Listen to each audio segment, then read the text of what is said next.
मध्य प्रदेश की सभी लाडली बहनों के लिए बड़ी अपडेट निकलकर सामने आई है। जी नमस्कार दोस्तों, आज के इस वीडियो में हम आपको लाइव दिखाएंगे कि नए मुख्यमंत्री डॉक्टर मोहन यादव व प्रधानमंत्री की उपस्थिति में मध्य प्रदेश के सभी नागरिकों के लिए कौन कौन सी बड़े ऐलान किए गए हैं तथा नए मुख्यमंत्री जी व प्रधानमंत्री नरेंद्र मोदी के द्वारा कौन कौन सी योजनाएं लाडली बहनों को व जनजातीय महिलाओं को व युवाओं को व किसानों को दी जाएगी। साथ ही में नरेंद्र मोदी ने चुनाव को लेकर कांग्रेस पर हमला बोला है, जिसके बारे में आपको लाइव वीडियो के माध्यम से दिखाया गया है। इसीलिए मित्रों, वीडियो पर अंत तक बने रहिएगा ताकि आपको पता लग सके कि कौन कौन से बड़े ऐलान लाडली बहनों के लिए किए गए हैं, युवाओं के लिए किए गए हैं तथा बेरोजगारों के लिए किए गए हैं। तो चलिए बिना किसी देरी के वीडियो को स्टार्ट करते हैं। लगभग 7,000 करोड़ से ज्यादा की परियोजनाओं का लोकार्पण, भूमि पूजन आज इसी कार्यक्रम में हो रहा है। ये हम सबका सौभाग्य है। झाबुआ जितना मध्य प्रदेश से जुड़ा है उतना ही गुजरात से भी जुड़ा है। झाबुआ और इस पूरे इलाके की गुजरात से केवल सीमा ही नहीं लगती, बल्कि दोनों तरफ के लोगों के दिल भी मजबूती से जुड़े हुए हैं।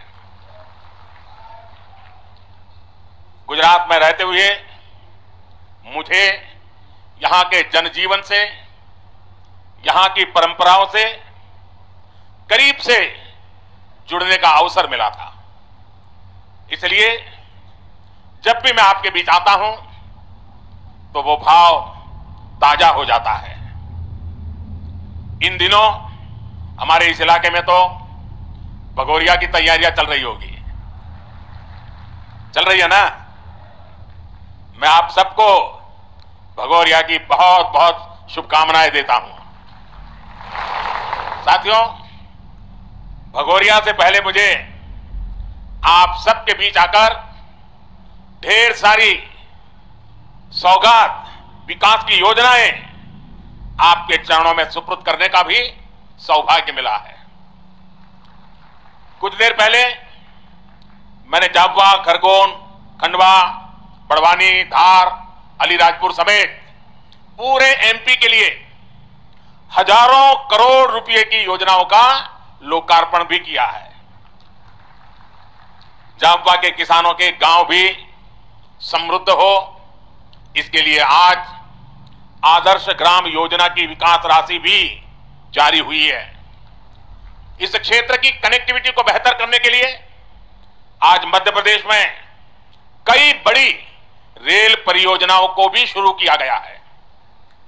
आज से रतलाम और मेघनगर रेलवे स्टेशन को आधुनिक बनाने का काम भी शुरू हो रहा है।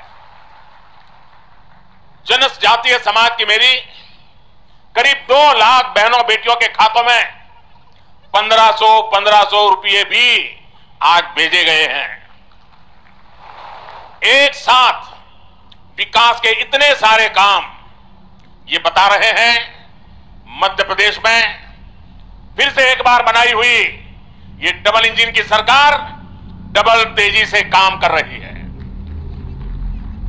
विकास के इस महाअभियान का श्रेय मध्य प्रदेश की जनता को जाता है। मैं आप सबको इसके लिए बहुत बहुत बधाई देता हूं। साथियों, यहां आपके बीच आने से पहले मैंने देखा कि मेरी इस यात्रा को लेकर खूब चर्चाएं भी हो रही है।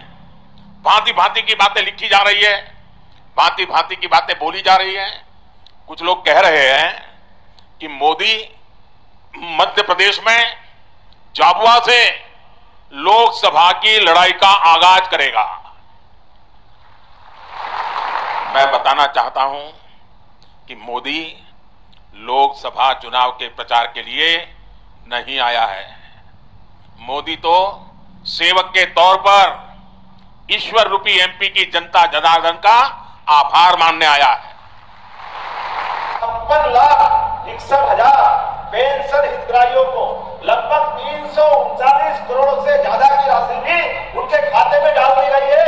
सारे के सारे, क्या भाई क्या बहन, 60 साल से ज्यादा उम्र के, अलग अलग पेंशन के बाद, क्या दिव्यांग, सभी को ये 12 प्रकार के अलग अलग पेंशन उसके लगभग 339 करोड़ की राशि भी आपके खाते में डाल रहे हैं। मुझे खुशी इस बात की है, हमने अपने प्रदेश में 45,79,000 बहनों के खाते में गैस सिलेंडर की, अब घर घर गैस आ गया उज्ज्वला के माध्यम से, और उज्ज्वला के माध्यम से आया तो पहले तो हमने अनुदान किया था, बाद में कह रहे थे कि अगली बार देंगे नहीं। दोनों विधायक भाई आप भी सुनना, हमने वादा निभाया है। लगभग 85 लाख से ज्यादा गैस कनेक्शन हमारे गरीब भाई बहनों के अंदर घर में पहुंच चुके हैं। मुझे खुशी इस बात की है, आज ही मंडला में 134 करोड़ की लागत के लगभग 27 विकास का लोकार्पण और भूमि पूजन करने का काम भी इसी मंच से हुआ है। जोरदार अभिनंदन करें। लगभग 134 करोड़ के काम अलग अलग प्रकार है, और इनमें भी काम का प्रकार भी तो देखो कौन कौन सा काम है। मैं लिस्ट देख रहा था, मुझे ध्यान में आया कि हमारे आदिवासी बालक बालिकाएं उनके छात्रावास वो भी बनाए जा रहे हैं। यहाँ पे नवीन ITI जिनके माध्यम से भविष्य में रोजगार मिलेगा। अभिनंदन तो करो, ITI का कोई मामूली बात नहीं होती है। बच्चा स्कूल में जाते जाते अपने आप की जिंदगी की लाइन तय करेगा, वो अपने हाथ में हुनर लाएगा, हुनर सीखेगा, जिसके भरोसे से भविष्य में परिवार में एक नया आय का रास्ता खुलेगा। MP ने यह भी बता दिया है कि भाजपा सरकार की डबल इंजन सरकारों के प्रति जन समर्थन लगातार बढ़ रहा है।